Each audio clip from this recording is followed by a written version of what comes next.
Okay, hello everyone. Welcome to a new video, which we're going to do a motion analysis with Dylan McCarthy, EUDC winner. What we're going to do is we're going to do statue A versus statue B, which is around 4th Trinity IV 2026, which was a motion a lot of people find quite difficult because it's hard to sometimes debate art, especially when it's just art one versus art two. And hopefully with, this video, you'll be able to understand how would you attack such emotion and how can you have fun with this motion. So just to give you a bit of clarity on what the motion actually is, I'll just show you the info slide, which is first words and then the pictures of the statue. So the info slide just reads as follows. Mary Wollestonecraft, 1759 to 1797, was a writer and philosopher, most known for advocacy for women's rights, especially regarding women's rights to education. A statue for Wollstonecraft was erected in Newington Green in London in 2020, designed by sculptor Maggi Hambling. It depicts a naked female figure emerging out of organic matter, with a quote from Wollstonecraft on the plinth. I do not wish women to have power over men, but over themselves. Hambling's design was chosen over some other designs, including one by sculptor Martin Jennings, whose design featured Mary Wollestonecraft with a feather quill and a pile of books, dressed in period-appropriate clothing, with a quote from Wollstonecraft around the base, till more equality be established. So then maybe just show the pictures. So on the left is the picture, is the statue that we currently have. So, the organic matter here. And on the right, you also have the more, period appropriate clothing statue, which was not chosen. And this is there for just the rendered model for that statue. And then the motion should most likely not be a surprise. This has prefers Hambling Sculpture Design to Jennings Sculpture Design. So then just to clarify again, um, going back to motion. So Hambling is the one that actually got it. So this house prefers the actual statue over what could have been. So then thank you for joining us. You were one of the CAs when this motion was set. I think the best thing to I do is was just have indeed. it officially. Yeah. Yeah, unsurprisingly, it was also my motion. Given that I like art motions and I live near Newington Green. This statue is I actually haven't gone to visit it myself. Just 'cause I don't happen to be in Stoke Newington that often. But I live like 10 minutes away from the statue. Because I live in East London. So yeah, this is I was in fact one of the CAs for this. I was my motion. I take responsibility for the for my actions. Great, great. Yeah. So what we'll do is we'll just go over the clash and just discuss them a bit. I don't think we'll go into super duper depth. I think sometimes people do need to do work out arguments by themselves, but they just do have to have a grasp an idea of what they can attack in the first place. So when you see these kind of like statues, what do you think like the first thing will be like a clear comparative within debate? Like what's the main thing that for you pops in your head when you just look at the statues themselves? I think the obvious thing is like the one on the right is a really normal, if even a bit boring statue, and the one on the left is a bit of a weird statue, right?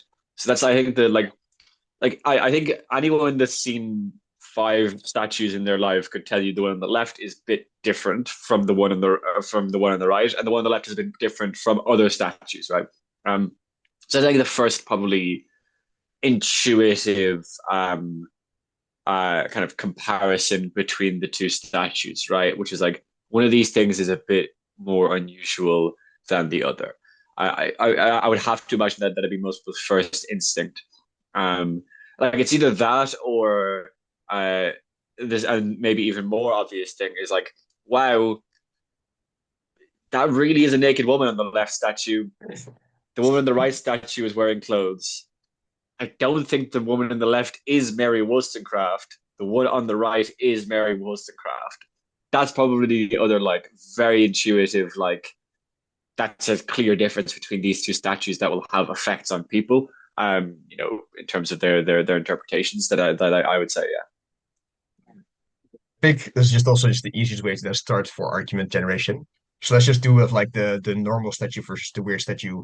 Like the most intuitive thing that comes to me is then of course, well, if it's a very weird statue, then most likely you're gonna get more attention, like either in media, but also when you see it, it stays more with you because you're like, wow, I haven't seen that statue before. Um, what would you think then on the opposite would be for like the more generic side? What would be the positive there? Because then it seems quite intuitive. You want people Yeah, to well, I know mean, about I these think things. so. I think Yeah. one thing I'll actually add to the kind of the like eye catchiness is that I also think if you like think about like is it because if you don't know anything about statues, right? If you relate this to like other kinds of forms of media that you are more familiar with, you kind of come up with some new arguments. So say you like heard two songs and one of them was like just a really boring normal song of which there are like 10,000 exactly ones that are exactly the same on SoundCloud, and the one was the least weird. You'd be like, well, it's kind of good that the weird one exists, even if it's not my cup of tea. There's actually a kind of there's a line of argumentation you can go down there about the kind of goodness of expression in itself, even if it's like kind of mid. But I just kind of wanted to flag that because I think it's worth thinking about it in terms of like most of the arguments I think for both sides of this debate have some sort of principle and practical component, insofar as those two things are even different. Um, so that's just one thing I want to flag. In terms of the like, well, what's the value of it being normal? I think there's a lot to explore there. I think a lot of this will be mitigation or will be kind of a door opening to other arguments, but probably the kind of best incarnation of the argument about it being normal is like, well, it places the focus on Mary and on her work and placed the focus less on the designer of the statue and their expression. Um, so I think what you would say is like, look, a statue on the left is like forever for the future, indelibly linked to Hambling and indelibly linked to the controversy surrounding its selection in a way that means that it's kind of less about Mary Wollstonecraft. So it kind of fails to fulfill its brief, right? Because it claims to be a statue for Mary Wollstonecraft. I think you could say it's actually ends up being a statue for Maggi Hambling. And that's, I think, a kind of injustice, right? Like, I think if we think about other famous statues or like sculptures of people, um, generally we don't tend to associate them with their authors too heavily. And that's, I think, maybe an avenue could go down, right? Which is like, why, when we're building statues of, kings, queens, warriors, etc., do we tend to have them be pretty faithful to that person's objective appearance rather than something a bit weirder? I think another avenue you could go down there, and I won't push this too much longer, but another avenue you can go down there actually a little bit is thinking, well, like, well, I've seen different statues. I've seen statues of different kinds of people. Normally, the statues that are more common or like more normal, I guess, are like historical figures, and the statues that are more strange are literary or artistic figures. So like the strange statues. There's that colorful statue of Oscar Wilde in Dublin, for example, comes to mind. Um, and then about like which of those things, why you would have it be that way, and which of those things Mary Wollstonecraft is more representative of. So that's probably the like the line of argumentation you go down for up in terms of the fact that it's a normal statue is a pretty good thing. Yeah. So just on a small practical thing, you're slightly locking your camera with your hand, the way you're holding your phone right now. Oh, I don't know if you can see that. damn. Yeah. Yeah, sorry, that's on Okay. me. My Yeah. So phone fell. I'd set up really nicely on the table so that I wouldn't have to hold it, and then it immediately fell as soon as we started talking. So I'm gonna hold it now like this for the rest of the call. okay. Okay, that's good. So that just kind of like overview what we just discussed is yeah, so you're going to have a discussion about the statue and whether about, maybe quantity versus quality you can have, and then you can argue why one might be good and one might be bad. But you also are talking slightly, I think, in a certain way, maybe about the principle, when you talk about like the purpose of a statue.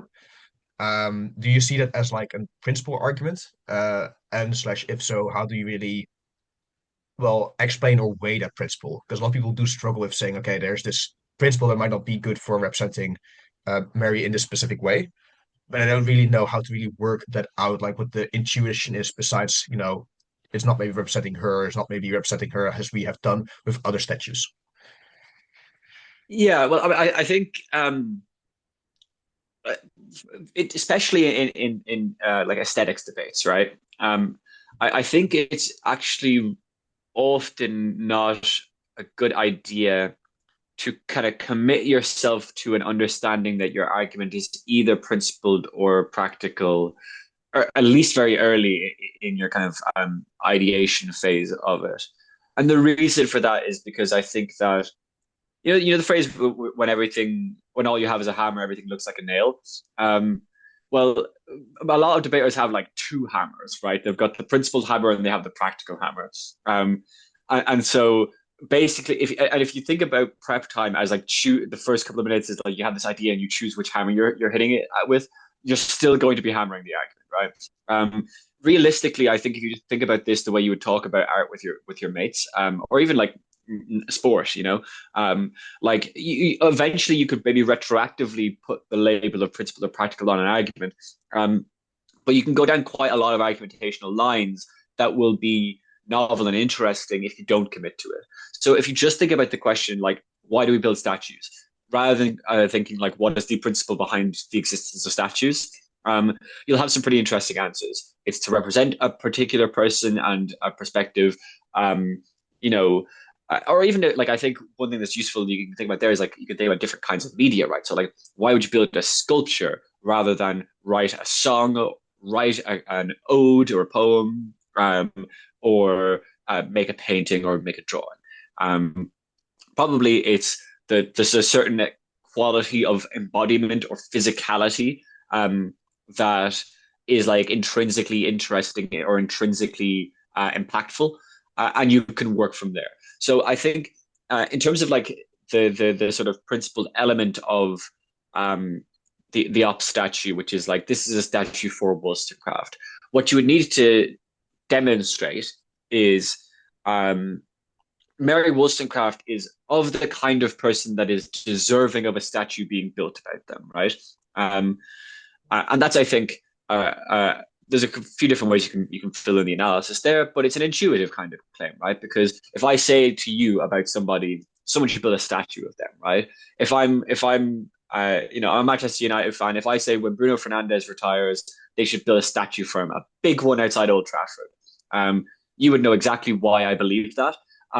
And you'd know, and you'd be able to argue about whether or not it's true, right? Like, because if I said they should build a statue of Jisung Park, you might say, well, Jisung Park cult figure in Manchester United over the last 20 years doesn't deserve a statue. Maybe you might argue, and you give some reasons for it. So whether she is deserving of a statue, I think is something that you can pretty strongly argue. That's just framing, though, right? Because a statue has been built on either side. Then I think the next set of arguments would be, well, which of these is more fulfilling of being a statue for Wollstonecraft?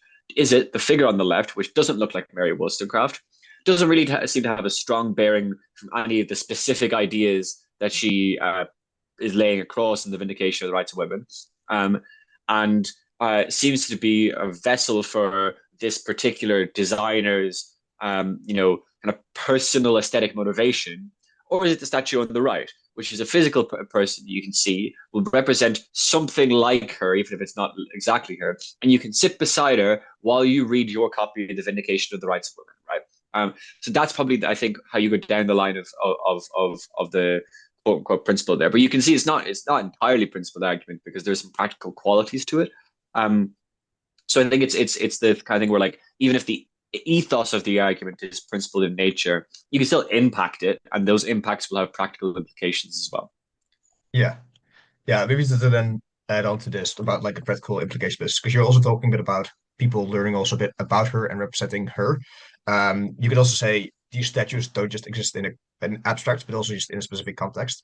And you have to take into account how people will actually behave and look at them. So, for example, in my round when I was teaching this, there was a very interesting argument, which is one of the reasons why we build statues as well is that we can have some educational forms. So maybe schools go to the park and they can have show this, or you have like guides like in a tour guides who like maybe talk about the statue. And on the right one, it's easier to educate children about the things that she stood for and why it's are important. Where on the left, that is harder because there's just going to be, like I said, a nakedness and also an abstractness, which means that people might not talk as much indeed about the context and like the historical context, but rather just about the literally just the nakedness or just also just what the specific interpretation is of the statue, given that it is quite abstract. And this also is indeed linked, I would say, with both the practical, because like people, how do people interact? But also, of course, the principle, as you're saying, because what is the purpose of a statue in the first place? Should we care about, doing right to her or her ideas potentially? Like that kind of way of does lead to kind of like a semi-principle, semi-practical argumentation line. Yeah, but what shows an interesting kind of avenue you can go down for that. So I think so that's I think what you identified there, I think, is like probably functionally ends up being like the core clash in a lot of these debates, right? Which is like we think it's good that people learn about feminism, um, and in specific they learn about Mary Wollstonecraft.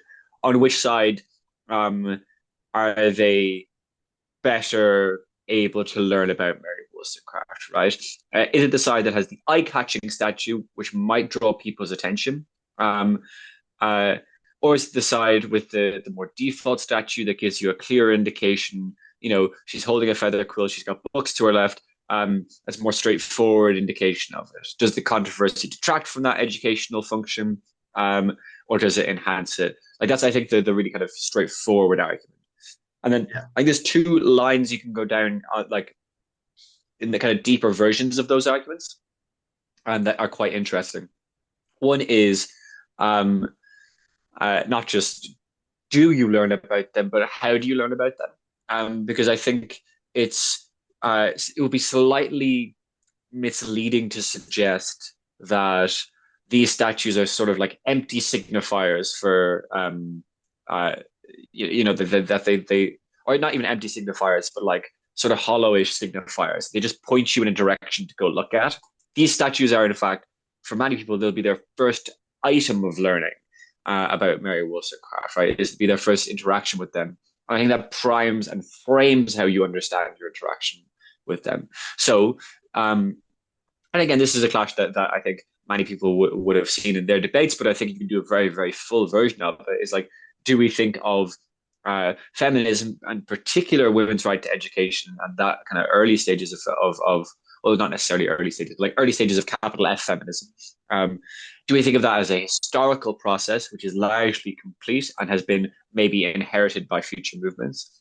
Or do you think about that as a sort of ongoing process or kind of eternal or timeless process? And that's probably what the statue on the left is indicating towards, because like the statue on the left has a very clear message, right? It's like there is an individual woman who has risen out of the bodies of other women, um, and this woman is timeless. That's why she's not wearing clothes, right? It's because that would date her to a particular period of time. So that will give you a difference in how you understand that historical process as well, or how you understand that continuous process. So the first thing I think that that educational element of the debate kind of pushes into as a clash. I have a second thing as well, but maybe I'll pass it across to you Yeah. just here now. Yes, I think like in my debate, no one really talked about how you perceive that history, but the idea of like looking forward versus looking past is something that also do people do intuit it. So, for example, the fact that there is a nakedness and that we do have a weird view of like, this woman is naked, it's kind of like, a shock value, kind of like an uncomfortableness is like a current issue about people have for just the naked body, especially for women, but also just women's sexuality. Can they wear the clothes that they want to? For example, in schools, they might be very limited because it might be too short skirts or like you're wearing straps and that might show your shoulders and that might be distracting, all of that kind of stuff. Whereas the past very clearly is indeed about education and very clearly not about the past issues. But then also might then be transported to maybe other places. So, for example, you could say in the Middle East, there are now issues with women getting education and that kind of stuff. So it's also indeed about what are you kind of focusing on? And even if you then don't see maybe this historical perspective of how do you see the past as a complete or kind of like something that is continuous and going on, it's still about what kind of issue do you focus on, looking to the future, looking to the past, or maybe looking at our world versus looking in maybe other countries where there is more like conservatism and more like oppression when it comes to the education of women. Yeah, and if I could just jump in there, I think this is a great example of I think a closing argument you can make, right? Which is like uh, which of these I think better accounts for or contributes to the cause of global feminism. If you want to run that as an argument, so say you have that like idea in prep, where you're like, I don't know where I go from there. I could say that, but it'll take me 30 seconds to say, and then I'm going to have radio silence for 6 minutes and 30 seconds. Maybe I'll take a POI, you know? Um, how do you turn that into an argument, right? The first thing is, um, I think you want to introduce a lot of framing. Um, and I mean framing in the very classical sense there, where like half that framing is going to be weighing. Um, so like we are going to ask a question, right? The question is um, which of these is better for the cause of global feminism rather than just, I guess, English or UK feminism? Um, why is that the most important question in the debate, right? Well, the first thing is you've got your very basic weighing metrics on scale and vulnerability, right? Um, the second is you have um, plausibly some principled rationale about the ways in which the progress of Western feminism has benefited in large part by a process of colonialism, uh, of which Mary Wollstonecraft is in ways a kind of inheritor. Or I don't know much about her own personal life, but she was wealthy in England in the 18th century. So it's not like she was unrelated from colonialism, right? Um, uh, and so there's that avenue there where like the cause of feminism owes a specific obligation to give back. And the third thing is I think you could give some very plausible reasons about London being quite a global city, East London in particular being a very diverse area. A lot of people see the statue, will talk to their friends at the holidays, will talk to their families at the holidays. It will actually have an effect on the world. It's not just like we're not putting it uh, in like northern Norway, right? It's a global city will have impacts. Then you're like, okay, then you set up the debate really well, right, for yourself in closing. You're like, look, Pop asked and answered some interesting questions about this statue. They're not the important question about the statue, so we're going to ask that now. And then you would make your arguments, right? Either like the one on the right points to a very specific issue, that is being denied across the world. Give some examples of being denied across the world. Um, talk about the practicalities of this, right? Which is like, how does it make you think if you see this statue and you know that you went to school but your sister didn't, even though you're both 35 now and one of you's living in London, one of you's living in Edinburgh, right? Uh, like that kind of thing. Like maybe, or maybe if it might make you interact with your daughter differently if you walk in the park with it, like so that's one of them. And the second one would be on the left, and then it's the more symbolic one, which is like this. That's the one that paints the cause of feminism as not a historical thing, but a global and continuous future-facing thing. Now, probably that argument is better for up than it is for gov. But if you see the kind of basic idea of like you input a frame, that frame is we're going to ask a question and you answer the question via giving analysis of the statue itself and the implications of how you interact with the statue based off those practical qualities. That then you have a full argument that's like already been very well weighed and framed, etc. So yeah, that's I think how you would go about doing it. And this gets also close to, I think, a question people have when they see this kind of motion is they might have ideas like this, right? And you now have an idea of how to frame this. They might say like, global politics versus like future politics and all that kind of stuff. But then they think about it and they're like, well, this is just a statue and it's not going to change like a lot when it comes to social improvements, right? We're not going to have suddenly massive amount of funding for women in Afghanistan to now get education, that kind of stuff. So what I see happen often is people really struggle of making this like an important impact or a realistic impact. Because the route they tend to go to is like, oh, normally we have a policy motion, and then clearly it's about more buy into feminism in one way or the other, and then it's immediately like grandiose impacts of like money, social movements, people join more, all that kind of stuff. How can you, in this kind of like debate, still make it feel important? And I thought, in a way, you were already doing it where you're talking about it's being a global city and people directly engage with it, because then it's indeed more about the emotional side and psychological side of individuals. Um, but still, how do people maybe talk when they talk about that principles? Like, yes, that might be true, but why should we care about it for this one statue? Like, how do you still make it seem very important to the judge or Yeah, even just for other so teams? I think to be honest, like the main thing is a mindset thing. I think if it feels important to you, after your speech, it will feel important to everyone else in the room. And I think that look, there's loads of intuitive examples you can give of something that doesn't have major global impact, feeling still very important, right? Like I think, you know, um, like if you're if your dad was on his deathbed, right? Um, and he whispered something to you, right? Say he whispered to you, "I love you," and he had never said that to you before in his life. That doesn't have global impact, right? But that's significant. It's major. It's emphatic.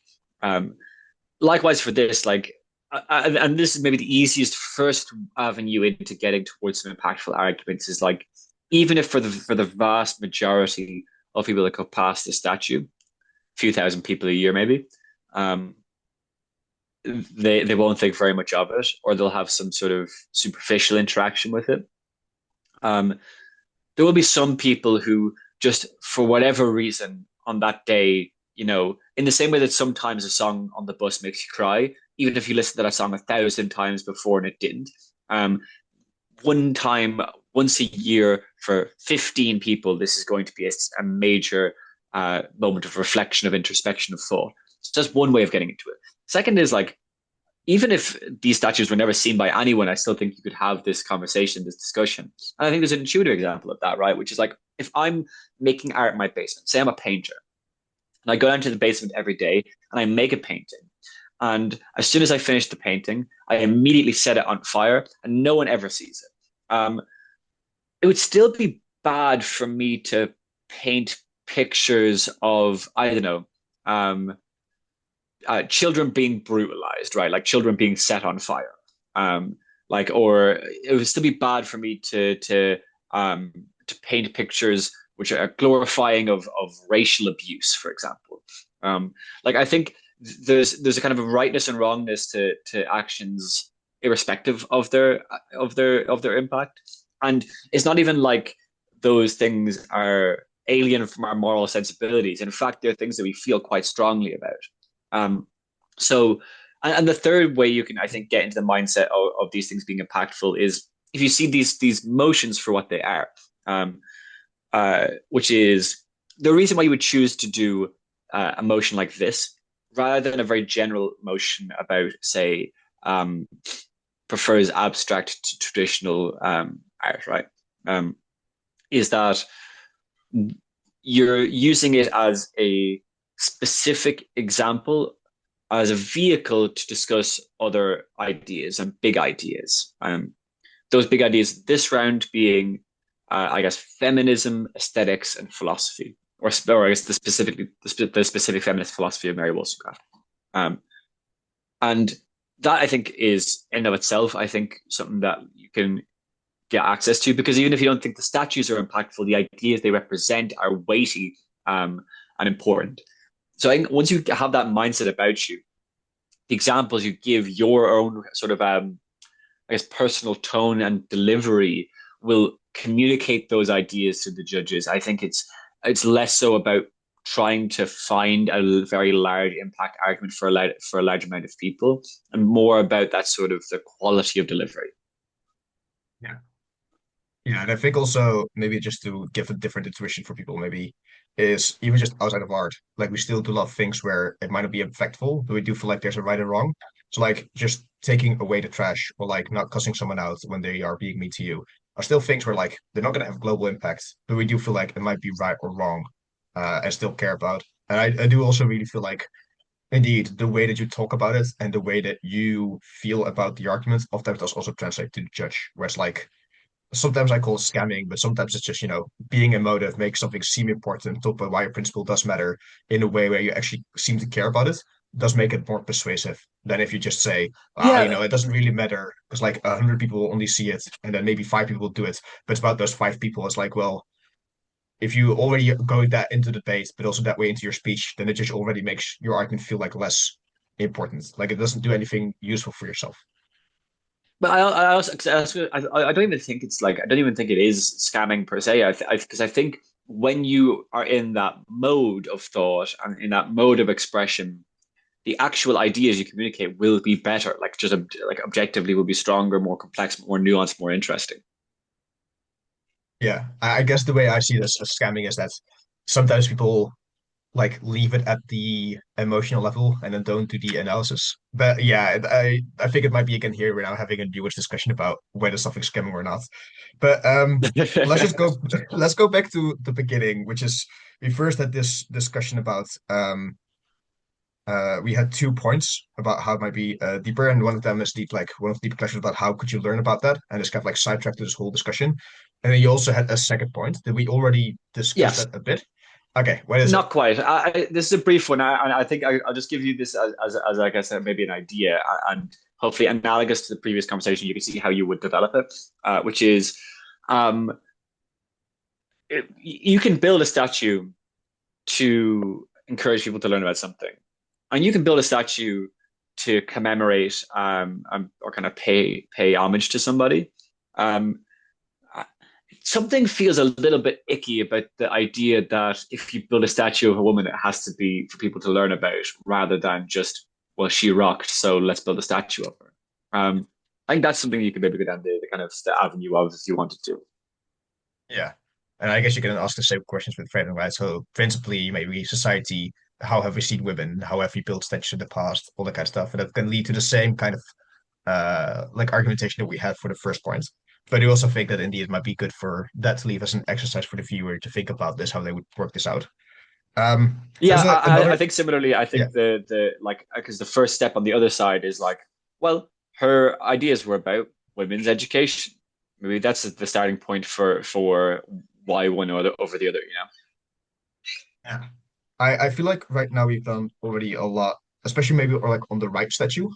I just have a bit of a question about the left statue is how would you start interpreting it? We kind of already discussed it a bit, where it's like, it is a naked person, kind of like you could ask maybe some biological or natural stuff. There's also, as you say, an organic soup, which kind of like shows some forms of a woman, like an elbow. I think also she kind of like somewhat shape of like a breast and an arm and all that kind of stuff. And then it kind of like transforms that into being built on top of like other women. How like what are other ways you can maybe start just doing like maybe more interpretive parts of the art, especially when it's quite abstract, like the left one? Yeah, I think if I recall correctly, I had to give a motion clarification about the statue on the left and ended up using the phrase primordial soup. Yeah. Um, but yes, I think look, to be fair, I think uh, I look, I hate to be to say like some things are a skill issue, especially on a platform that is indeed trying to help people with their skill issues. But I think some some aspects of this motion are kind of a skill issue vis-a-vis media literacy. And it's not that I think most debaters are pretty media literate, right? It's about being willing to put in the effort. Um, so like if you look at the statue on the left and you're just like, wow, what a weird statue, and then move on, you're missing a lot of what the statue is like literally saying to you, right?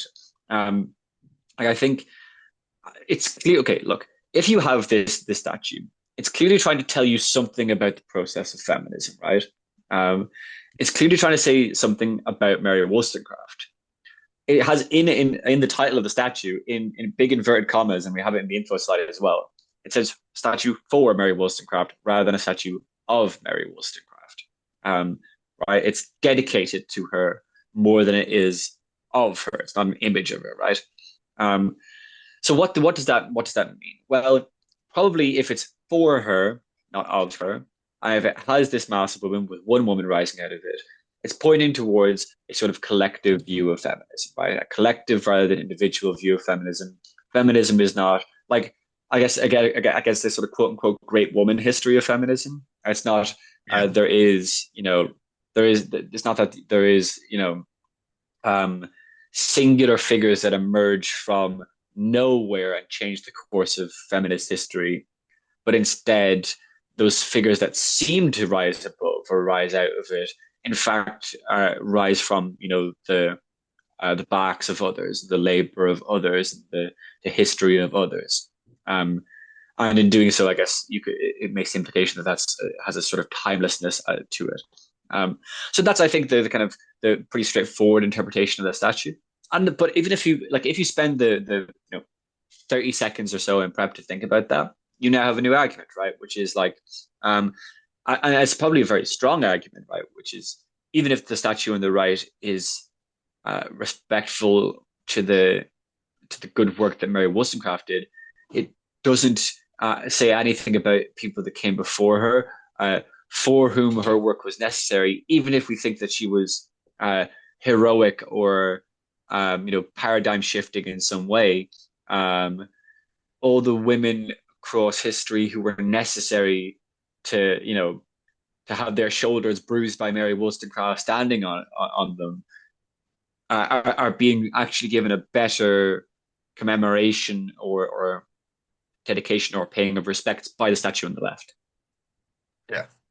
I think also maybe to work on this that it's like you can see it physically like standing on top of it, but also you can kind of say that one is a very more clear picture, even though it might not be of her like a person, whereas the other one is you can slightly make it out. And that's also like how you could see it about history, where like you kind of like maybe see that some women might have been struggling before, but you don't really pay attention to it. It's very vague. It's just this one idealized first that you see on top, and it's kind of like in that way a criticism as well. And I guess then also maybe to that to link it, because then the question after this becomes how do you make this sound important? Which is, well, if one of them is indeed about the importance of representing, the specific feminist herself, Wollstonecraft, then clearly you could say, similarly argumentation wise, the people who've been helping her beforehand also do so. But also it does indeed, I think, come to the other question, which is why do we build these statues in the first place, which is representing specific ideas or things we find important that might be undervalued or underlined within society. Um, and it is, I guess, maybe even just different ways of just interpreting that like primordial soup that you talked about. Um, are there other aspects of the statue that you think can also just have some like interpretation that people can look at? Because there's also something like on the bottom which maybe feels a bit more solid. Is there something there that you think can Yeah, also be? I think you'll be getting pretty abstract with it. Or not abstract, but you'll be getting pretty niche with it at that stage because I think the fact that the sort of bottom of the statue is seems like less even biological and more primordial. Um, I think is interesting. I think it would probably, at best, it would insulate you against a pretty reasonable critique of the argument as having some sort of, I guess, of the statue having some sort of essentialist qualities. Because when I see the statue on the left, um, one of the things I think is like, well, what kind of understanding of feminism does this promote, right? Um, I think it is like I think it's in some ways it's a very biological understanding of feminism, which is I think something that is increasingly being called into question, right? So I would think to myself like, well, what do I think Donna Haraway would say about the statue on the left? Donna Haraway wrote Cyborg Manifesto. Um, this is a very teleological view of feminism on the left, and it's one that centers women's bodies uh, as sort of paramount to it. And that's, I guess, an understanding of feminism that's been within debate, and which you can maybe push some arguments about. I think maybe the way you would use the bottom of the statue, if you wanted to, is if the debate did go down that avenue. Um, I guess you could insulate from some critique by saying, well, it's not rooted in a sort of like essential quote unquote female form, but that this sort of basic mass, which like this is the same basic mass that a turtle or a shark or a tree is made out of, becomes shaped by the process of history, labor, and exploitation into this. So that's maybe how you would use it as a sort of defense. You would be getting into a very arcane and symbolic kind of debate if you were down those lines, but that would be a very fun debate to have if it got down to that direction, right? Like if Yeah, all teams had basically quasi agreed, and this happens sometimes, if all teams had sort of on some intrinsic level agreed, the only important thing is the accuracy of the symbolism to the sort of quote unquote truth of feminism. That's not necessarily something like that's not necessarily that far fetched. Because if you think about like maybe that argument won't happen even in any of the debates, right? That happen, but arguments of similar nicheness will happen in a couple of the debates, because sometimes teams will just have implicit agreements. Like from what I heard in some rounds, It was very, very symbolic. Teams argued almost entirely about the sort of like aesthetic, the logic of the aesthetic execution. And then in other debates, it was entirely pragmatic, um, uh, purely a debate about like what happens when someone walks past the statue or doesn't, and that's fine. Like both those things are important elements of the debate. So that's how I'd use the base of the statue. The top of the statue, I think, is probably where the more interesting stuff is, which is like, I guess the like the like nakedness and the sort of stalwart stance that's almost like almost makes it look like an Oscar. I think the top of the statue is actually kind of bad. I'm not a huge fan of the kind of form they're going for there. I wonder, are they going for like a sort of more kind of his like a nod to like more kind of Soviet style architecture with it? I'm not sure. But I think the Yeah. top of the statue is where it kind of fails in its execution. Okay, so let's immediately go maybe a bit to the top, and then I also have just maybe a bit of a meta comment about what we've been discussing so far.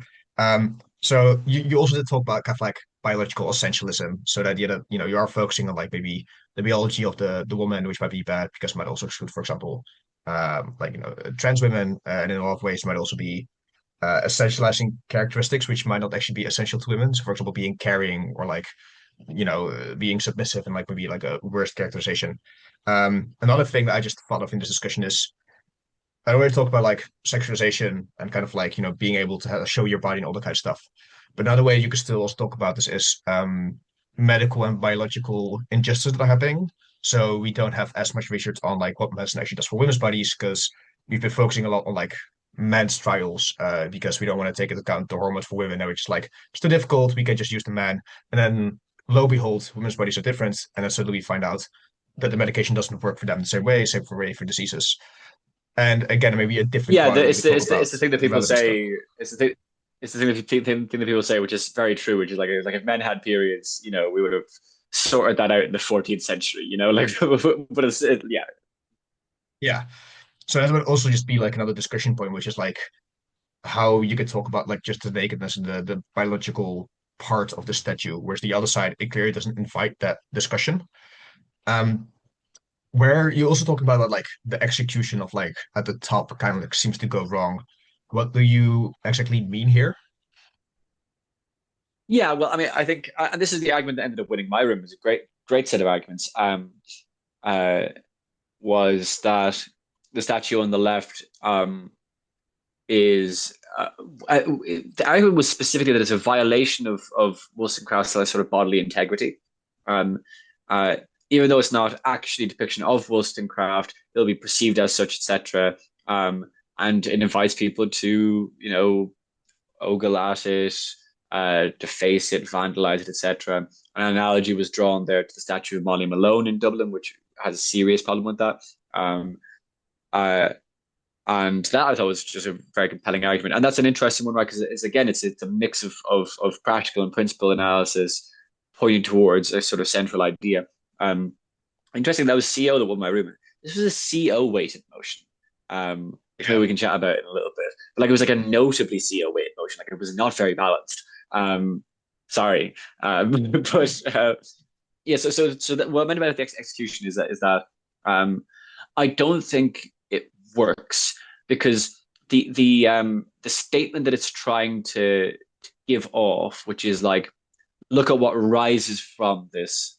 Um, I just don't buy it, Like I don't um feel uh the the statue at the top doesn't make me feel the emotions that the rest of the statue is telling me to feel about the statue on the top. Um because what it should be, I think, invoking is I suppose some kind of awe and respect. Right? Like that's presumably what it's looking for. It's looking for um like an almost sort of majesty. Um, but I don't think it gets there, and I think weirdly it's because it has a kind of almost um, masculinized understanding of what awe and respect looks like. That is out of keeping with at least my understanding of aesthetics. Um, that's just, I guess, on a personal note, why I don't like. I'm not a huge fan of either of these statues, to be honest. Yeah. That's why I thought it'd be an interesting motion to set, which is like we set so many motions about really great art. Well, we don't actually. We should set more motions about really great art. We set some motions about really great art. Let's talk about a weird statue that's kind of good, kind of bad, and we'll set a control on the op, right? Um, Yeah. but yeah, that's I guess my kind of criticism of the statue on the left, which is like I wonder what the if it could have been different on top, maybe even more slightly abstract. Would that have worked better? Um, I do think that I don't think the nakedness in itself detracts from it, but the way the nakedness is depicted, where it's this like, it's got a very normative conception of what greatness looks like in a body. I wonder if it could have challenged its audiences a bit more on that. Um, this is a thin, I guess, attractive woman. Well, not attractive per se, like it's a statue, right? But you know what I mean. Like Yeah. Yeah. it uses very traditional beauty signifiers, um, uh, in a way that feels poorly warranted and kind of maybe misguided. Uh, Yeah. I understand that it's maybe in doing so attempting a sort of subversion, um, but I just don't think it quite works, and so it does look a little bit like someone uh, melted down a bunch of Barbies and then stuck an Oscar in it. Yeah. That makes sense. That makes sense. I guess maybe the way I would phrase it, which is slightly different, is also it seems to pivot away also of the specific struggle with it was like I'm gonna push the name again, like Wollstonecraft was about, which was about again education. And because now it seems to be about something different, you don't need to think about okay then what this is about. Like you could maybe look future or maybe like, something further on. But then here I guess the muddiness of what the specific top needs to signify makes it even harder. Because you can do the interpretations as we said, like maybe biology, maybe like nakedness, and maybe all that kind of stuff. But there isn't a clear like you know, thing which we should like idealize? Like, should we idealize that maybe like the body or the biological aspect of it?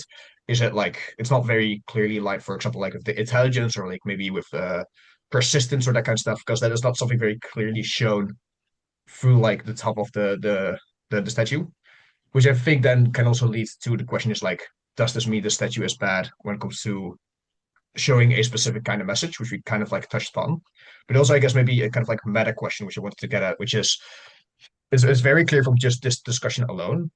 There are very different ways to just look at this specific statue in the first place. Maybe you don't think it's biological, maybe you think it's like molted down, maybe you think that might Mm. show like something like oppression of society, where like we've molten down a lot of the women, and then we just only venerate that specific woman. And that might be another interpretation. Some people might think that the bottom of the statue is very important, others might not. And the question kind of is in a debate, you can make the argument on cuff. This is a very good thing to have this kind of like discussion. But how do you really explain again that this is something that's really meaningful or kind of like what this actually looks like, if that makes sense? Yeah, yeah. So I think how you go about doing it will slightly differ depending on how on what avenue of argumentation you're going down. Um, and it's not like a fork in the road, right? It's on a gradient, which is uh, along the lines of argument which are more about which of these has sort of internal correctness to it or accuracy to it. Um, you do straight up aesthetic analysis, right? Because if it's like which of these is a truer representation of some idea or some person, etc., then you say, look, this looks like this. This thing has implications of this, etc. The stuff we just talked about, basically. Um, if you wanted to go down a more public avenue or like a sort of collective epistemology or collective aesthetics, um, then it probably would be more what does your average person see when they see this? Within that, I think it's worth thinking a lot. Like you said earlier about the context of it, like it's in a park in East London. What does it look like in the rain? What does it look like on a sunny day, etc.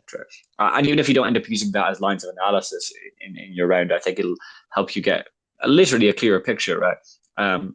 Of what this statue looks like in effect. So probably it would be poorly strategically guided to make an argument that says this uh, statue on the left promotes an overly, I guess, uh, biologically essentialist or organic uh, kind of feminism over what feminism should be, which is more, I guess, cyborgian or whatever, cyborgic. There's no actual. I've looked this up before. There's I think there's no accepted adjective for cyborg. Um, I always preferred cyborgic when I was writing. Uh, but yeah, over a cyborgic feminism, which is maybe what we should be pushing for. If you're making that argument, probably you want the frame for that argument to be centered on what is the actually accurate thing, what is the actually representative thing, rather than what is the public facing perception. Because even though, look, it's not like nobody is going to have these interactions with these statues. I live in East London. I'll probably see the statue sometime. There's plenty of other people who are familiar with, like, even if there's sort of passing familiarity with like the key figures in feminism over the last couple of years, and have some aesthetic appreciation. They probably will make those connections. Probably will have some of those thoughts. So it's not like it's totally irrelevant. But it's not the most common interaction people will have with the statue. So that's, I guess, a useful piece of advice, which is tailor your frame to the argument that follows, as you would with any other debate, right? And that'll make it easier to have to kind of push for that implication. So if you want to go down a more symbolic, more like philosophical avenue of interpretation of the statue for your argument, that's totally fine. It just needs to fit your frame, and vice versa. Yeah. So it's again, I think it's also where a lot of people struggled is they sometimes go for the practical, like more simple, like how people indeed interact with it. They want more a bit more simple, like what it ought to be and that kind of stuff. And the people don't really know how to just really place it in debate. They just say it and they say, no, this is more important, and they don't interact why. I think this and then again just gets back to the question you have to ask yourself, which is why do we build statues in the first place? Why should we care about art in the first place? And there you do like get more answers about why it might be that should be done practical or why it should be a bit more symbolic and that kind of stuff.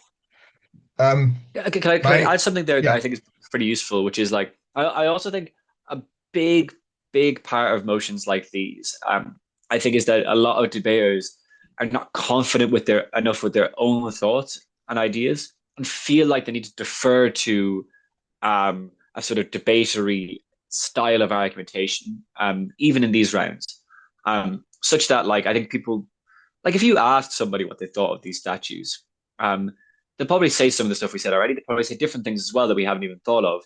Um, Almost all of which could be strong arguments in the round, right? And people, I feel like they often feel like they need to cauterize that part of themselves and sort of perform a different identity, perform the identity of a debater when they're in the prep time and in the debate room. I think I would guess just caution against that, which is like, look, especially in a motion like this, often the teams that are creative, that are allow their kind of personal insights to kind of take root. Those teams are very successful in these rounds, and you'll have way more fun doing so. yeah, I think it's also important is that sometimes people also focus so much like just winning a debate.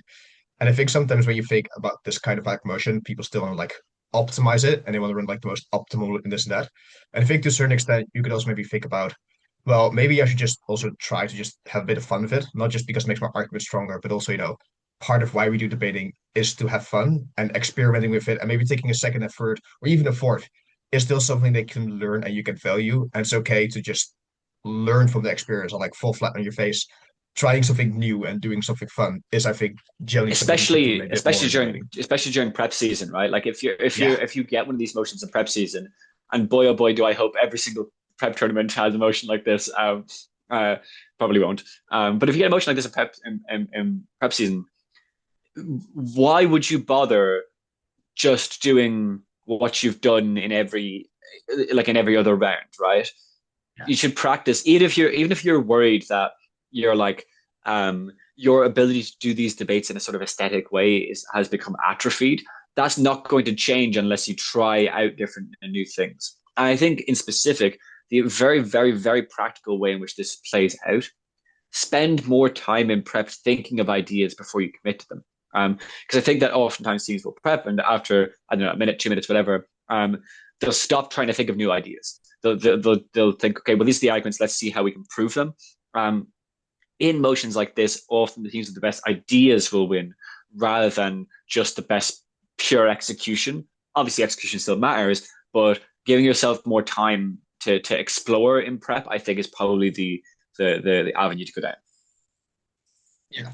I also think that this is also one of those classic motions where I think it is a very good exercise to just take one of these motions and just give yourself just maybe just half an hour with someone to just prep it and just really think about all the ideas that you can have. And just if you have just a side thought, just go for it, just follow it and just see where it leads you. And then afterwards reflect on it, just kind of like see, okay, what do I see from this? Do I see patterns and all that kind of stuff?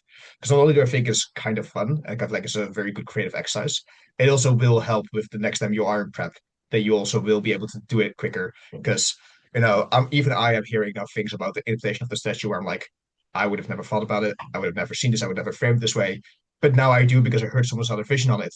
And I can use that for the next time I might see a statue A for statue B debate by just seeing how they interpret it, how they go about it. So definitely very useful And exercise as well. I think as well, like what I recommend is if you do have a round like this, either after the round or at the pub or whatever, instead of focusing your chat on like, oh, what did you run? Like, well, which statue do you like? Or and did anyone say anything crazy in your room? Right? Like those kinds of things, I think will end up giving you more insight. Because out of curiosity, you yourself, which of these statues do you prefer and why? I would personally actually prefer the right one. And I think part of me is also because I think the statue should focus on like what the person kind of like is like. I kind of like venerating this person, especially when you don't have that many people maybe knowing about it. Like I don't know about Wollestonecraft, but now when I have a face of her, I kind of like I think it's more memorable to me, and I kind of like understand it better, as well as I think it's like the purpose of a statue to kind of like venerate the person. Um, Yeah, yeah, I prefer the statue. I prefer the statue on the left because I'm like, well, at least he's trying to do something interesting, you know? yeah, yeah. I would definitely feel like I could really have a discussion with someone if I'm walking in a park about what does this even mean? Like, what do you think? Yeah. Maybe I change my mind. Maybe I do not. Whereas on the right one, I might actually not have. I actually have another question, which I think might be the last one before we might do some meta stuff. Hmm. I've also seen people discuss just not even just art, but just very pragmatic stuff. And I don't mean to think of like where do you get more funding for parks, where do you get more funding for statues in the first place, and yada yada, but just even more pragmatic, which is on the right one you have benches so you can sit down. And this might also actually be very good for like homeless people because now they have a place to kind of like sleep elevated, whereas the left one doesn't do it. But that's someone I've heard brought like as a semi-joke argument as well on the left, like but the left one is way more fun to climb and to interact with and all these kinds of things, which means that even if you don't care about the statue, you can interact with more fun ways and all of these kinds of things. To what extent do you think that these more, I guess, like I would call them pragmatic, but maybe also just a bit more, even in a Like different way, out of the box material arguments almost. have a place? Yeah, material have like a place in this debate. I think they absolutely do. Yeah. I think it depends, right? So I think like um I think generally the way in which those arguments are strongest is if you can kind of position them as part of a wider whole. Because generally speaking, not always maybe, but generally speaking, that practical thing will often be an illustration of something that is actually, to be fair, symbolically true of the piece as well. Um, and so, for example, the statue on the right, um, it actually does position Wollstonecraft far more as something more like an equal, right? Like you're looking at like what you look. One is you're looking at roughly eye level. One is you're looking way up, right? You're looking way up at the statue on the left. One of them you can sit beside and read a book with her. The one on the left you can't interact with. It doesn't even if you look at the actual figures, one seems to be an embodied person with emotions or with internality, right? That could be the same as you. The one on the left is uh, cold, maybe even like stoic, unemotive. Um, and so that I think is something that is symbolically true about these pieces. Something that is a very strong argument in favor of the piece on the right. Some argument, decent argument for the figure on the left as well. I think a practical implication of that is um, like you said there, someone who's you know, checking their phone in the park on their walk home from school can sit down by Wollstonecraft for a minute, and maybe they do that. They walk back and from forth from school every day. Maybe they do that 20 times over the course of their schooling. And then by the end, they probably have looked up Wollstonecraft a few times, and they have their sense of who Wollstonecraft is like, well, Wollstonecraft is the person I sit in the park with. You know, um, that's probably, I think, how you get down that line of argumentation. So, and again, that's still practical stuff, still very material, but you're, as you would with any other argument, you're constellating that under a sort of headline, under a kind of key idea or a key thought. So that's probably how I think you go about doing it. Yeah, yeah, I agree. I think even it's like thinking of like a small point can just be brought in a broader sense. Because if you look at, for example, the argument of you can climb on the left one, as you could say, well, my first response is like, yeah, but maybe you shouldn't climb on a statue. That's kind of bad. And then I kind of start thinking about like, actually, this is kind of like also a form of hooliganism. And then you say maybe this invites it more. Also, again, because of the abstract interpretation, the nakedness, all that kind of stuff. And then suddenly, just a side point that you might have followed, like, haha, this is kind of like a meme argument. Suddenly, it becomes like an actual clash of a larger point because you're actually giving it a thought, you're giving it the context for it to make it more impact in the round. Well, you're giving that real thought that you had in prep the respect it deserves to be to be kind of followed through on, you know? Yeah. So I think we have already discussed a lot just on like the argument side and like how to look at the statues and how to kind of like argue in favor or against them. So I'll just, is there anything that you feel like that part has been untouched that you feel like we should still maybe discuss?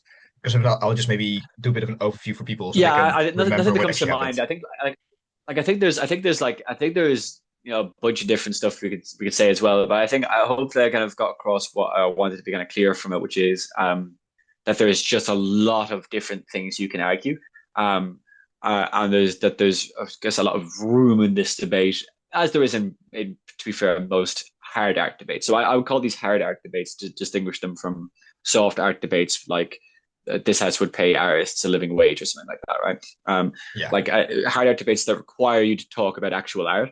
Um, I think should be set more often. I think they're always really fun, always really interesting, and really get debaters to exercise their thought bones, their thought muscles, I should say. Yeah. Then I'll just maybe give just an overview of what we've discussed, and I guess also maybe the key points, and then we can also discuss maybe the bands that we talked about a bit before. So I think the main thing, as well as just going into this debate, is try to contextualize your arguments, try to think of it like in a broader context, try to ask your more questions of why do we build this station in the first place? Why do we specifically care about statues? Why do we care about art? What is it supposed to do? And all of that kind of stuff to make the argument seem more important, but also make it more important for yourself and actually engage with it. Like, if you generally don't care about this motion and like it's very hard for you, start maybe gaslighting yourself that this is the most important in debate and maybe it'll actually work. But also just do give it like each like point maybe the attention it kind of deserves. And then there are a lot of clash points that we just already discussed. So again, it's just one might grab more attention, and that might be very good. It might be a clash also on like what is it in the form of like education and interaction, like maybe the ease of it, and also then part of that can also be then what's then the purpose of the statue in form of what do you focus on, maybe the individual versus the ideology, but then also if the ideology, what kind of ideology are you perpetuating, and like what kind of narrative about feminism and society are you bringing on? And I guess there's also other things just about the inherent interpretiveness. So you could say you have more discussions. Maybe there's also just the purpose of art. Maybe you can also say that's just very fun for people. And the other side is also, I guess, maybe the more material stuff where you could be like, what do these things actually look like in real life? How people exactly interact with it, just on the basis of the material conditions of the statue. I think there are some overlap and some sidetracks on each of these points, but I think that's just slightly just an overview of just the different clash points. Yeah. And you kind of like noticed from the statistics that it's going to be that it was closing opposition biased. Do you think there's a reason for it? I don't think I've ever in my sorry, I have seen that before because I set a different motion before the closing opposition biased when I started seeing. Um, I you so rarely see closing opposition weighted motions. Like and so as a responsible CA, I was like, what happened here. I like talked to a bunch of people for their theories, but I couldn't find anything very, very persuasive about it. I think plausibly it's that some of the responsive material from up in terms of flips are quite strong, maybe.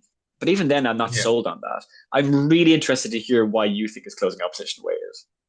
So what I see from this discussion is it seems to be there are a couple of like low ball arguments from up, which don't really seem to have that much flip. So for example, up does say is most likely just a better representation of this person in itself. And also if you ask the person what statue would they have wanted, they would most likely prefer the right over the left one. Um, and then I think on the other one, which is more maybe the interpretation side of it, which is what does the left one signify and focus on ideologically, it seems that there seems to be more clash points, right? Because it's you could say it might be future looking, but the other one might be still looking at oppression that exists maybe in the Middle East when it comes to educational and that kind of stuff. Or there might be like Not just interpretation to of be like, clear, not just in the Middle yeah, East. I think there's like unequal education across the world. To be fair, for women, like I think even in the UK, Wollstonecraft's kind of vision has not been seen through. Just to want to add that. yeah, very fair. And even if you don't say like besides that, like the interpretation of the biologicalness, I think there's a just a difficulty that debaters have with not only seeing it but also explaining it. And it also even then it seems to be like the political essentialism or like the focus on like the maybe the normalization of like sexuality and the body and all of this kind of stuff. You could have again also flips about like maybe this leads to biological essentialism, or maybe there are maybe better ways to do this alternatively and that kind of stuff. Which means that I don't think it's ungovernable, but it does seem that indeed to me that the ways in which ALP can continue to push burdens towards Gov does mean that you would have to be quite well prepared after, like within prep time, to make sure that the case fully lands. I think that would be my current like interpretation of why it might be closing opposition biased. Yeah, because I think like it's so I was looking through the not just the motion balance, but the results for the rooms. And although it was like, I think there was quite a few very good teams in the closing opposition. I do think it was like, it does seem like it's still statistically significant. So I do think it being closing opposition weighted is a quality of the motion as opposed to just a happenstance, because there's a big enough competition as well that um, at a reasonable confidence interval, you could probably suggest that it's not balanced. So yeah, I think that's a pretty good theory. I think plausibly it's like the strongest arguments in the round might be some more theoretical reasons why the statue on the left is bad, as opposed to straightforward reasons why the statue on the right is good. And maybe closing opposition swings that way more than opening opposition. Because my confusion isn't that it's up weighted. I concede that making sense. Even though I think that a lot of because I think another reason why it would plausibly be up weighted is that I think the good govs push debaters towards things they're a little bit less familiar with, which is to be fair, like that's as a CA, it's your responsibility to set equal accessibility of arguments for the debaters that are in the room. So like that, I'm not trying to say that as a sort of defense, but I think it is true, which is like I think teams would probably be more confident governing this motion the more they knew about aesthetics and the more they knew about Wollstonecraft, and you can feel pretty confident upping it regardless. Yeah, But yeah, why it's CO weighted as opposed to OO weighted, I think is again, I think it's a plausible answer, but it's just still a little bit of a mystery to me. I what might that be for the closing half is the reason why most of the closing half heavy is if it's very framing heavy, and then what tends to happen is opening half they think a lot about it or they don't think enough about it. So if they think a lot about it, then their argumentation does suffer slightly. And if they don't think enough about it, they suddenly come up with new things in debate and then it just becomes very muddled.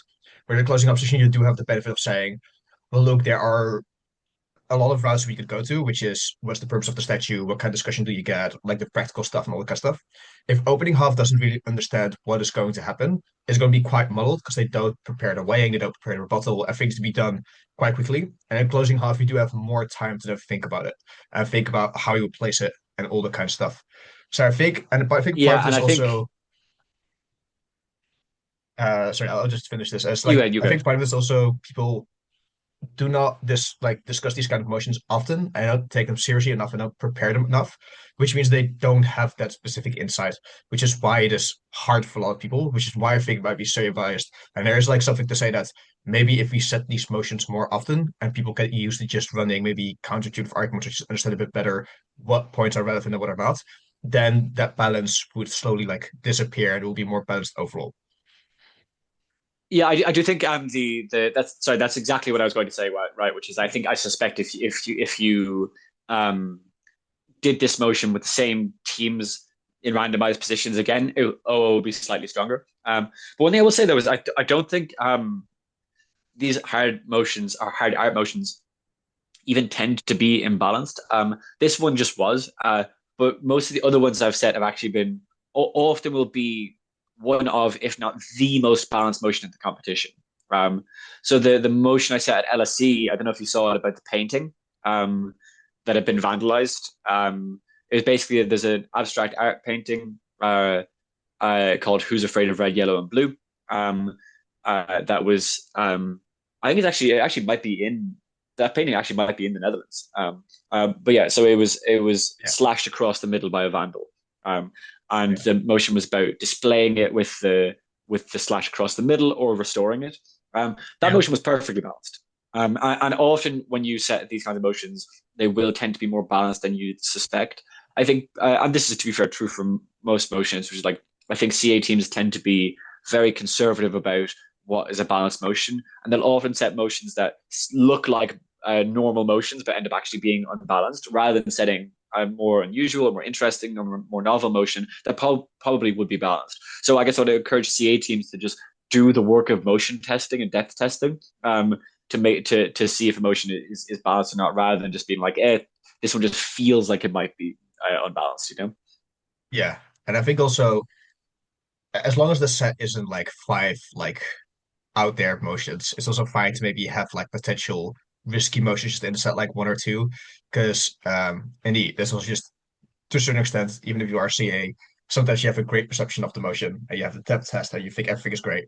And then still you fall on the face, and then it's like, okay, but it's how people actually interact with it. And it's also what you learn from. But also, I think just in some rooms it will go well. In some rooms it will just have the debate that you expect to happen. And you can see maybe this means something placement wise, but also this maybe means that we just need to tweak the motion slightly. And it's fine to just learn from that. It's fine for people to also just struggle sometimes with motions that are harder and might be as a consequence on first glance not be as accessible or maybe as balanced as a consequence. Yeah, and I also would encourage. To be fair, I think I'm responsible for this. No, sorry, I'm not responsible for this. I am guilty of this. Yeah. We should probably set these motions more often in round three, um, uh, because I think you do want to have these motions from a CA perspective, and you don't want them to be too early in the set, because the divergent levels of skills I think can really mess up these debates. Um, and you probably don't tend to want them in round five because you normally want round five to be the motion you're most confident in its balance because it's the most impactful motion of the in rounds. Um, Yeah. and although one of these motions could be could be a round five, there's no intrinsic reason why they wouldn't be. They tend to be motions that haven't been set before, or are not analogous to a motion that has been set before very directly, and so you have less confidence in their balance. So even if like the expected value or the expected balance is pretty good, the variance might be high. So generally, what that means is you set them in round four, um, but round four is almost always closed, which means that debaters are receiving less feedback and fewer OAs for these kinds of motions. So I think it probably is worth setting these motions in round three a little bit more often. I think round three is where we set the LSEIV one, the painting motion. Um, Yeah. so yeah, I think plausibly worth setting these in round three slightly more often. I also think there's something to say for setting them more in like out rounds because a part of this also if you just see an out round and you see people just arguing really well, you're like, oh, I never thought this argument. Oh, maybe this is a very cool thing I could just think about. But you also Semi-finals in be getting particular, feedback. I think these would be Yeah. very good semi-finals. I think the uh, being able to see good debaters debate these motions very, very well. Um, and what you're testing for is the sort of hard skills you want to test for in the semi-final, which is like, can you come up with original argumentation? Can you do complex theoretical work, or can you do the relevant or the necessary difficult practical analysis that's non-stocky to be able to get across your ideas. That's what you tend to want to select for in a semi-final, right? Which is like which of you eight teams are actually have actually got two really good debaters on them, and which of you have just seen a lot of debates, right? Well, not necessarily, right? That's maybe a bit of an ideological view of semi-finals, but generally we do tend to want to select teams with really good skill levels in semi-finals. And I think like I worry that CA teams would say, "Oh, we shouldn't set this in a semi-final because it it'll select for some people more than others." Without realizing that you do that no matter what semi-final you set, almost no matter what semi-final you set, right? If you set an economics semi-final, you're selecting for the debaters who either know more about economics or who sound or who are more likely to believed when they're talking to be believed when they're talking about economics. Similarly for international relations, etc. Unless you're just setting a very broad policy motion or a motion that can be attacked in a number of different ways, which is obviously great. You're always going to be selecting for something when you're setting motions and outrounds. It's not a bad thing that this be one of them. Yeah. I also think another specific skill that's useful here to test is how well can they place the argument. Because Yeah, yeah, you see a lot of outrounds. What people tend to do is just, you know what? I'm not gonna interact with people. I'm just gonna run a really good case and just hope for a second. And maybe I'll have a whip who will just do rebuttal to one team exclusively just to get a second. But I don't really place the argument or weigh the argument as much as I would say maybe you do in like in rounds. So I think here, because there's so many routes you could go to, which is interpretation, purpose of statue, all the kind of stuff, all of these are plausible, but to make it the most important thing, you need to do weighing and placement and comparing it to the other arguments more than I would say maybe somewhat more stocky debates. At which point I do think it's also testing a specific skill, which I think is kind of undervalued, especially for outrounds. yeah, agreed. That's actually very insightful. I hadn't thought about that before. That's absolutely true. Okay, then I think we have discussed, I think, a lot about this motion already. Is there any like closing remarks that you want to give either about this motion, Yeah, about art one motions, the final thing. debaters? Yeah. One final thing, which is, I think so. I said this earlier, but I think I don't want to get kind of lost in the weeds. Which is like, I really, really, really think that when you're speaking in these kinds of motions, do not let yourself say the word principle or practical in prep time, or at least until very, very late in prep. It will make you less like it's going to cordon off your thinking in a way that's unproductive. Um, Spend more time thinking about it the way you would chat to these about your like with your friends about these things, and then retroactively you can go back and make stuff debatory if you need to for the room that you're in, or for the judge that you have, etc. Like turning a really good idea into a debate argument is not a difficult thing to do. You've been doing it a lot. Getting a really good idea is sometimes more difficult, especially if you're in unfamiliar waters. So that's I think the main like that's a really really core thing I think, which is like if you think like we're going to run a principled argument 2 minutes into prep, you're going to be missing out on what that argument could do for you otherwise. Because if you think about it, um, art is the context in which the symbolic is made physical. So it shouldn't be unsurprising, or it should be unsurprising that this is the context where the principled and the practical meet a lot of the time. I completely agree with that. I think the best thing is to just, especially in these motions, let your mind wander.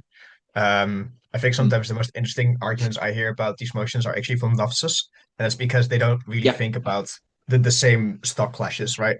So like if you have a and this often has those would bend teams, if motion, the judging is yeah, fair, those teams will win. yeah, yeah, and it's also they don't think about the generic clash with this house with Ben, and they do like black market, all this kind of stuff. They just think really just about what does this art do with me? Why do should I care about it? How would my dad respond to this? How would my sister respond to this? And I think that's just also just like a nice thing to do. Just go back from the debating and just think a bit more about what is art, what should we do?